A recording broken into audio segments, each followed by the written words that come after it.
It's been 40 years since the release of the original Thick as a Brick. And now Ian Anderson is back out on the road, bringing Thick as a Brick 2 to packed houses across the country and around the world. Please welcome from the legendary prog rock group Jethro Tull. This is Ian Anderson on the Marc Berman Show. Ian, welcome. Thank you very much indeed. Okay, so your fictional character is a poet. He's now 50 years old, but I guess we all get older. And Tab 2 catches up with Gerald Bostock. What's he doing now, and has he discovered suburbia? Well, the final decision to go ahead and make a sequel to the original Thick as a Brick some 40 years later was taken in, I guess, January 2011, when I decided I now had a weapon which I could make a contemporary album, but still pay some respect to something that I'd done a long time ago. So I didn't want to make just something that was a pure piece of nostalgia. And so the idea that the young fictitious poet Gerald Bostock, who supposedly wrote the lyrics on the original Thick as a Brick album, would now be, roughly speaking, 50 years old, and I wondered, well, what might he be doing today? And what would have become of the St. Cleeve Chronicle, the fictitious newspaper that formed the cover of the original album? What would that be? Would that still exist in this .com age? And so those two questions spawned the idea for looking at, through the metaphor of Gerald Bostock's perhaps multitude of choices or outcomes in life, you know, the pivotal moments that we all look back on, those of us of some vintage, as well as the possibility that the younger people making those sometimes very difficult choices or reacting to chance intervention, you know, when they're in those crucial years of post-puberty. It's a very, very important time in life, you know, that you make decisions which are going to possibly shape the rest of your life. Unless, of course, you're an absurd believer in fate and think that the outcome for all of us is preordained by some higher force. And I don't go along with that personally, although I do pay homage to that quaint and rather silly notion in the lyrical structure of Tab 2 as well, since I know it does play a part in some people's beliefs. So I'm kind of looking at what might have happened, the what-ifs, maybes, and might-have-beens of the lives of all of us, but through the character of the young Gerald Bostock, now a middle-aged man. Your music makes us think, makes us feel good. I remember Beret, the instrumental, and I remember everything that you do. It's a work of art. I remember as a kid, I would open up the album cover to stand up, and there you were, standing right in front of me on my coffee table. Of course, I was too young to drink coffee. No, because we were both young back then. We were about the same age here. So you've always put together these beautiful works of art. Thick as a Brick was recorded at Abbey Road Studio, I believe, wasn't it? Well, Thick as a Brick originally was recorded in Morgan Studios in the north of London, which is one of the many recording studios that existed and played host to many famous acts over the years. I mean, around the time we were recording Thick as a Brick, there was probably Traffic in one of the other studios, maybe Rod Stewart in another studio, and it was quite common to bump into these people. We didn't really have a very matey kind of relationship, because I think bands back then, you know, they had their own little coterie, their own little entourage, and there's definitely a sense of competition. So whilst one might be friendly and have a little hello, how are you doing kind of moment with Rod Stewart, I wouldn't in any way, I would just call him a friend or anything other than just a very passing acquaintance a couple of times in early days. But yes, I mean, lots of people went there, and of course the most famous London studio is Abbey Road. And I've never, it's not true, I did once make a demo or two in Abbey Road back in the days before Jethro, so. But we recently remastered the original Thick as a Brick, mastered the new Thick as a Brick, and we I went back a few weeks ago and did both albums in vinyl, as well as for the digital masters for the other media. So, yeah, it's kind of interesting to go back into places that are of some kind of historical value and importance, and Abbey Road's about the only one really that's still left. And like that, a year ago, was being offered up for sale and almost certain redevelopment for residential purposes. But after the protestations of a multitude of musicians and the general public, EMI decided to try and keep the place going and stand on its own 2 feet, economically speaking. And so it still exists to this day, although I wouldn't put my bets behind it being there in 10 years' time. Well, I was in London last week, and I was at Abbey Road Studio, and actually I did immortalize myself on the outside wall. So if that goes, I guess that's my stake in London. But I was over there last week. You probably stopped the traffic like everybody else by posing the photographs on the famous zebra crossing outside Abbey Road, where the Beatles were immortalized in a photograph, publicly photographed back then, and even to this day, you don't want to drive down the road past Abbey Road Studio, because you will have to come to a stop, because there's about 10 Japanese tourists standing on the zebra crossing, while somebody tries to remember how to work their cell phone camera. So, drivers, stay away from Abbey Road. Not a good place. You'll find yourself held up in a traffic queue. Listen, to my audience, he knows from what he speaks. I experienced it last week. Yes, it's very funny what you said. That's spot on. You're recognized for standing on one leg, playing the flute, but you're a great guitarist. Was it the flute or the guitar that came first? Well, I like many people of that era, grew up listening to that curious mixture of early rock and roll and pop music, and the beginnings of a genre that was then referred to as R&B, like the early Stones, the Animals, and those kind of bands. But my own musical roots from mid-teens was really Black American blues and acoustic blues, folk blues, not really electric music. But in order to try and be in a band, we had to play electric instruments, and I was an electric guitarist and not very good singer, and decided after a couple of years that I was never going to be in the same league as the young Eric Clapton, who was the hot shot around town at the time, and decided I should look for something else to play, preferably an instrument that was beyond the expertise of the said Clapton and Jimi Hendrix and Jeff Beck and Ritchie Blackmore and Jimmy Page. They were the gunslingers in town in London. They were, by reputation, a sort of group of really good players. And so it was a bit frightening, and I decided I should do something else. So flute, there didn't seem to be too many flute players around, but at least I hadn't heard of any. So I got myself a flute for no particularly good reason, just a whimsical moment. So I'd hang on the wall, glistening in the sunlight, and just on a spur of the moment said, I'll buy that flute. And that was the beginning of an almost non-event, because for about the next 5 months I never touched the flute. I only got it out and tried to play it probably in January, February of 1968, just at the time when Jethro Tull became Jethro Tull. So I did my learning of the new instrument on stage at the Marquee Club in front of, thankfully, growing audiences week after week, and so I became the flute guy. Well, the one thing about Jethro Tull, look, there are thousands of bands that line the annals of rock and rolldom. Jethro Tull is unique. You know that. It's very hard to copy or do what you've done. And, boy, you stand out. And that's why 40 years later, people are just flocking and can't wait for this tour. I mean, you're selling out everywhere you're going. And, by the way, I did see your itinerary. What are you, crazy? You're working every night. Yeah, I mean, you're working every night. We don't actually really work every night. We usually do about 5 shows in a row and take a day off.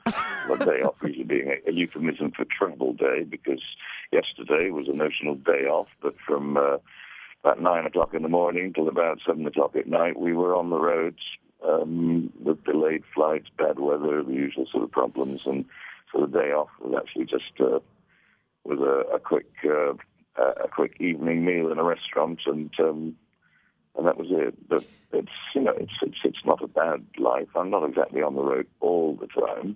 I'm usually sleeping in my own bed about half the nights of the year. So that's not too bad. And the rest of the time I sleep in Mr. Marriott's bed. We're about 65 miles from Philadelphia, and since this is tab 2, for my listeners, May 11th, 1972, look, Ian, I don't know if you'll remember this because you've played so many places, but you played the Spectrum in Philadelphia, and that was a day after you released Thick as a Brick 1. And that's history in Philadelphia. Of course, the Spectrum is no longer there, and I'm going to thank Dennis Parrish, his website, for bringing that back to me. Well, the Thick as a Brick tours in America, which there were 2 in the fall of 1972, were not really very successful from my point of view, because I think people had the expectation that this was going to be a generic Jethro Tull show, and we'd hear all the hits. And to have us come on and play all of the new album from start to finish was a little bit testing, I think, for the beer-drinking buddies who came to rock out to Cross-Eyed Mary or Aqualung, whatever it might be. So I think it was a little bit too esoteric, should we say, for what was then the average fan. It wasn't really an arena kind of a show, and I'm very careful now, 40 years later, to present this in a more theatrical context. So it's in theatres, in concert halls, places where I think a more mature audience can sit down and listen to it in a mature and respectful fashion. So beer drinking buddies, stay home, watch the football game, and just maybe see you next time. The concert ticket simply says Jethro Tull, but if it says Ian Anderson playing, Thick as a Brick 1 and 2, whatever, then you're getting something very specific, very conceptual, very much a production, theatrical, musical concert. So I'm trying to convey that idea. This is not generic Jethro Tull music. This is very, very specific, and as a whole show is a conceptual piece. Maybe it's a little bit too much for the for the beer drinking buddies, and so I respectfully request they don't. I have no problem with them buying a ticket. Just don't show up. Well, because it really does annoy the rest of the audience when you get that one or two idiots who start whistling or shouting or screaming "Play Aquila" in the middle of some quiet moment. But I have to say that's not been happening here in the USA. So 40 years later, the audiences are as good as gold, and the shows are great, and the audience love it, and everything is fine. But I was in a state of mild trepidation when I got off the plane in Miami as to whether or not the American audience would be patient enough for something that was a little bit more weighty. And we try and keep it entertaining and amusing and upbeat, so hopefully they don't feel too challenged by it all. But it's not your average rock concert, that's for sure. I mean, who in this day and age in their right minds would come on and play for 2.5 hours in concert, play simply the entire back-to-back, complete, detailed 2 albums? I mean, no one would be that insane, would they? Not in 2012. I don't think the Rolling Stones, when they come back, if they come back next year, will be playing all of their new album. In fact, there probably won't be a new album, and if they play more than a song or 2 that you haven't heard before, then it will just be an excuse for a toilet break for the audience. So it'll be a generic Rolling Stones best of all the hits tour of that, you can be sure. But maybe I'm just a little bit braver, or maybe I'm just a little bit more suicidal. I'm not quite sure which. No, I think you're giving the people what they want, and I think the audience that you'll be playing to is people like us that have listened to you, and we've mellowed.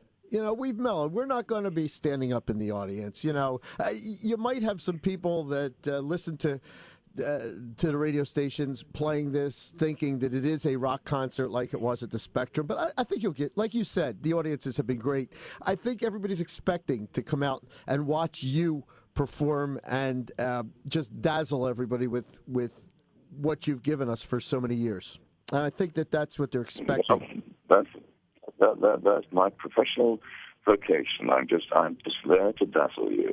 And provided I can keep dazzling, I mean, I'm saying this tongue-in-cheek, but if I can keep dazzling people, they don't get bored, they don't get testy, you know. So the important thing is that as a performer, you've got to keep the thing paced right. You've got to keep the pressure on. You've got to keep giving these little moments where people are intrigued, interested in what's happening. And that's if there's a trick in trying to present this kind of a thing, it is the trick of bedazzlement. Literally, you have to become a bit of a conjurer. You've got to keep their attention, keep them interested, and so you know, I'm very pleased with the way things are going on this tour, and the audiences so far we haven't had any kind of a feeling of disgruntlement or being cheated. I mean, the audiences seem to understand what the show's about, and they arrive on time and they leave on time. And it's great. You know, I'm very pleased with the way it's going. I've got about a minute left. Ian, you've played so many rooms, so many venues, so many concert halls, every type of venue. Is there one that stands out in your mind as the most memorable or the greatest place you've ever played? Well, there are lots of memorable places because of the geography, because of the topography. I mean, Red Rocks in Denver, for example, is a famous natural amphitheater in the mountains. And there are lots of places like that in different parts of the world, you know, places that are maybe ancient Roman amphitheaters that are 2,000 years old. And there are a number of those that stand out that we've played in on the shores of the Mediterranean. Places like maybe the one that stands out the most is Ephesus in Turkey, which is an ancient amphitheater where it is said that St. Paul preached. Not to a full house or with any degree of success, because the beer-drinking buddies were there to watch St. Paul and hooted and whistled and shouted protested its Christian message. But he gave it a good go. And given that when I played there, it was the first time that a rock music concert had ever taken place at Ephesus, and that was in 91, 92, and I think there was something like 20,000 people in there, so you get an idea of the size of this venue. And back in St. Paul's day, production values were not that great. They didn't have PA systems and lighting right. and radio mics or whatever, so he just had to shout very loud, and I'm afraid his Christian message fell on relatively deaf ears. But we got the point across when we played there, some 2,000 years later. I have to wrap this up, but when you leave the farm and you go into maybe London, do you ever go into a restaurant and order Bubble and Squeak? Well, you know, there are certain things about British cuisine, if we can give it that lofty term, that people do have a certain store by. You know, we have kind of home cooking things that are just, you know, things like Yorkshire pudding and Bubble and Squeak and those sort of dishes, which are things you wrestle up from leftovers, and they have a kind of comfort zone. It's the equivalent of an American meatloaf, perhaps. It's stuff that we all like to eat, even if it's not always good for us. But in fact, Bubble and Squeak, simply being potatoes and cabbage, is a pretty healthy thing. You know, you get your good honest carbohydrates, and you get a bit of green leafy vegetables. So long as you don't deep fry them in some atrocious animal fats or axle grease from a combine harvester, then it's actually quite healthy for you. Every award that you've ever received is well-deserved. It doesn't matter even if it's not in the exact category. So where's the Grammy you got for the best hard rock metal band? Where's that sitting right now? Well, you know, it was missing. I mean, I was very pleased to be given anything, any peer group award from the 5,000 voting members of the National Academy of Recording Arts and Sciences. You know, so it's a peer group award, so it's nice to have, even if the category was a little bit of an odd one for us to win in, but they didn't have a category for best one-legged flute player, so, you know, I was going to take what was on offer. And for a long time, because I don't really keep these things on show, I'm not a gold album and awards kind of guy. I don't keep those things where the neighbors might see them. So it disappeared, I think, into a drawer somewhere and survived a couple of house moves. And eventually my son found it a couple of years ago when he was cleaning out the attic. And I said, "Oh, look, here's the Grammy." And so he was able to restrain me from immediately putting it on eBay. I'm just kidding. But the Grammy was put in a safe place for posterity. The trouble is, none of us, including him, can remember quite where we put it again, so I guess it'll turn up in another 20 years or so. Ian Anderson, you are absolutely amazing. You've brought us smiles. You've made us happy. You've made us think. Your music is timeless. Good music is good, but great music lives forever, and your music will live forever. I loved having you on the show today, and can't wait to see you out on tour. So wherever you're listening, when you see Ian Anderson come, leave the beer at home, come out and enjoy a good, solid 2.5 hours of amazing music. Ian Anderson, you're great. Thanks for stopping by the Marc Berman Show. It's a great pleasure. Lots of good. See you soon.